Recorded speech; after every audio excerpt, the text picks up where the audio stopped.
तेरी अंगुली पकड़ कर चला, ममता के आंचल में पला।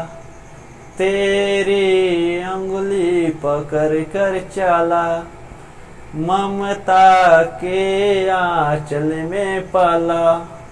ओ माँ मेरी माँ, मैं तेरा लाडला। माँ मेरी माँ, मैं तेरा लाडला। हेलो नमस्कार दोस्तों, आप सभी को स्वागत है आपके अपने यूट्यूब चैनल इनर क्लासेस में। दोस्तों मैं नीतीश कुमार। दोस्तों आज हम लेकर आए हैं बहुत दिन के बाद क्लास 12 का बायोलॉजी अध्याय 4, क्योंकि हमने अभी तक 3 तक सभी सवाल चैप्टर के वो सभी सवाल करवा चुके हैं जो सवाल हमेशा अति लघुतरीय में पूछता है या कुछ सवाल लघुतरीय में पूछता है।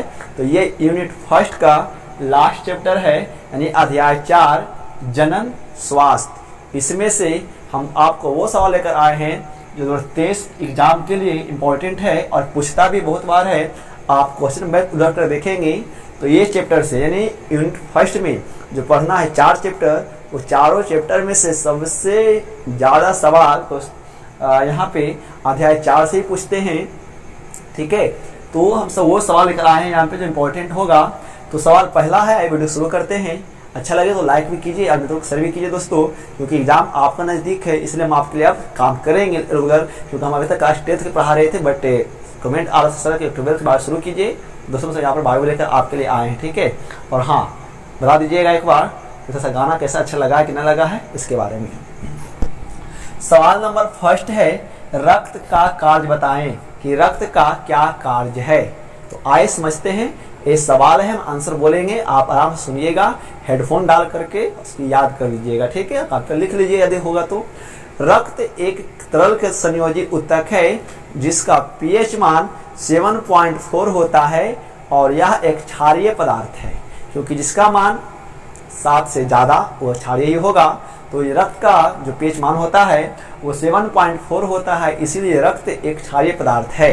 सुनिएगा फिर से, रक्त के कार्य बताएं। ठीक है, तो आंसर होगा रक्त एक तरल संयोजी उत्तक है जिसका पीएच मान 7.4 होते हैं और यह एक क्षारीय पदार्थ है। यह एक मानव में औसतन 5 से 6 लीटर होते हैं। अब इसका कार्य इतना हो गया, रक्त का परिचय। इसका कार्य, रक्त का निम्नलिखित कार्य है। पहला, यह मानव शरीर के तापमान को बनाए रखता है। दूसरा है ना, रक्त में पाया जाने वाला WBC रोगों से लड़ने के लिए बचाता है। तीसरा है, रक्त में पाए जाने वाले RBC जो है ना RBC O2 और CO2 को क्या करता है, स्थानांतरण करता है। ये कार्य हैं रक्त के हमारे शरीर में। या फिर कहीं कट छिड़ जाता है तो वहां पे थक्का बनाने में ये मदद करती है। तो ये है रक्त का कार्य, याद रखेंगे। सवाल 2 है, संतति नियंत्रण में किन्हीं 4 उपाय बताएं। यानी जो जनसंख्या जो बढ़ रहा है, जनसंख्या को रोकने के लिए वही सवाल होगा। सवाल इसको ऐसे पूछ सकता है कि संतति नियंत्रण के किन्हीं 4 उपाय बताइए, या जनसंख्या नियंत्रण के किन्हीं 4 उपाय बताइए। तो आइए, संतति नियंत्रण के या जनसंख्या नियंत्रण के 4 उपाय निम्नलिखित हैं। सबसे पहला है वो है हार्मोनल विधि। नंबर 1 में केवल 4 विधि का नाम लिखना है। पहला हार्मोनल विधि, दूसरा है रासायनिक विधि, तीसरा है प्राकृतिक विधि और चौथा जो है वो है सर्जिकल विधि। यानी और 5वां भी है, याद रखेंगे, नसबंदी, है ना, या तो ये उपाय हैं जिसके वजह से हम सब जनसंख्या नियंत्रण या संतति नियंत्रण पे कर सकते हैं। ठीक है दोस्तों, सवाल अगला है, MTP क्या है, इसके सुरक्षित समय का उल्लेख करें। है ना, तो MTP क्या है। MTP का यदि पूरा फॉर्म जाने, कभी पूछता भी है कि MTP का है ना पूरा रूप क्या है, तो याद रखेंगे एमटीपी का होता है मेडिकल, एम से मेडिकल, टी से ट्रांसमिनेशन ऑफ प्रेगनेंसी। ठीक है, याद रखेंगे एमटीपी का फॉर्म क्या होता है, मेडिकल ट्रांसमिशन ऑफ प्रेगनेंसी, है ना। तो एमटीपी क्या होता है वो जान लेंगे। यानी एमटीपी जो है ना एक सेल प्रक्रिया है, मतलब एक चिकित्सीय पद्धति है जिसके द्वारा है ना भ्रूण को योनि के रास्ते से निकालने की प्रक्रिया है। ठीक है, जिस मतलब एमटीपी क्या है, तो एमटीपी एक सेल प्रक्रिया है जिसके द्वारा भ्रूण को योनि से बाहर निकालने की प्रक्रिया है। यानी कहने का मतलब है कि हम इसको अपनी भाषा में बोल सकते हैं, तो जो लोग गर्भपात कराते हैं ना, एमटीपी को हिंदी में ना चिकित्सीय गर्भ समापन भी कहते हैं। ठीक है, हिंदी में एमटीपी को चिकित्सीय गर्भपात कहते हैं। ठीक है, समापन कहते हैं। तो कई बार पूछेगा कि एमटीपी क्या है, या पूछेगा कि चिकित्सीय गर्भ समापन क्या है।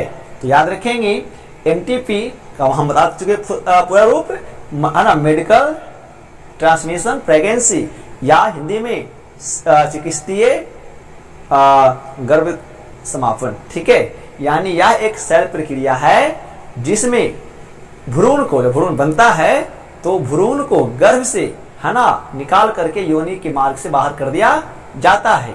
अब सवाल है कि इसके सुरक्षित समय का उल्लेख करें कि एमटीपी लोगों को कब कराना चाहिए। तो याद रखेंगे एमटीपी का जो सही समय है वो 3 माह यानी 12 सप्ताह। ठीक है, यानी 12 सप्ताह के अंदर यदि आप एमटीपी करा लेते हैं तो सुरक्षापूर्ण है, आप जिनका होता है वो सुरक्षापूर्ण है और इससे कोई खतरा नहीं हो सकता है। तो याद रखेंगे, पूछता भी है कि एमटीपी का सही समय है तो कितना, 3 महीना या सप्ताह पूछेगा तो 12 सप्ताह। ठीक है, 4-12 ऐसे भी होता है, मतलब बच्चों को होने से पहले ही 9 महीना बच्चा जो टाइम लगता है, तो 9 महीना को होने से पहले ही ना 3-4 महीने बच्चे को नष्ट कर देते हैं। तो नष्ट करने की प्रक्रिया ही एमटीपी कहलाता है, मतलब बोल सकते हैं। ठीक है, हाँ याद रखेंगे। सवाल अगला है बंध्याकरण क्या है। देखिए एक सवाल है, यहाँ से एक सवाल पूछता है बंध्यापन क्या है ना, तो वो अलग है और बांध्याकरण अलग है। इसमें क्या होता है कि बांध्यकरण एक ऐसी प्रक्रिया है या एक ऐसी सेल प्रक्रिया है, सेल का मतलब होता है चिकित्सीय प्रक्रिया है ना, जो आजकल मेडिकल में होता है। यानी बांध्यकरण एक ऐसी प्रक्रिया है जिसमें पुरुष का शुक्राणु मादा के योनि तक जाने से रोक दिया जाता है। तो इसी को क्या कहते हैं, बंध्याकरण कहते हैं। अब कैसे रोका जाता है, तो इससे क्या होता है, पुरुष में जो बेसोक्टम है उसको बंद कर दिया जाता है या उसको बांध दिया जाता है, और स्त्री में जो आपका ये ट्यूबोक्मी है उसको बंद कर देते हैं, ताकि शुक्राणु और अंडाणु जब मिलेगा ही नहीं तो स्पष्ट बात है संतति का निर्माण नहीं हो सकता है। तो इसको रोकने के लिए हम सब क्या कराते हैं, इससे बोल सकते हैं इसको कि हम सब ऑपरेशन कराते हैं। तो ऑपरेशन कराना क्या है, बंध्यकरण होता है। यानी पुरुषों में नसबंदी करना या स्त्री में नसबंदी करना ही क्या कहलाती है, बंध्यकरण कहलाती है। याद रखेंगे। सवाल अगला है उल्वेधन क्या है, या कभी कभी इसको पूछता है एमेनियोसेंटेसिस क्या है। तो उल्वेधन क्या है, उल्वेधन एक जांच की प्रक्रिया है।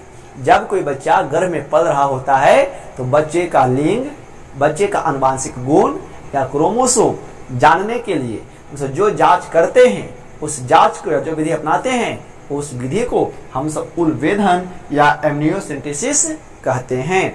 ठीक है, ये हो गया आपका ये। ठीक है, क्या, एमनियोसेंटेसिस या उल्वेधन।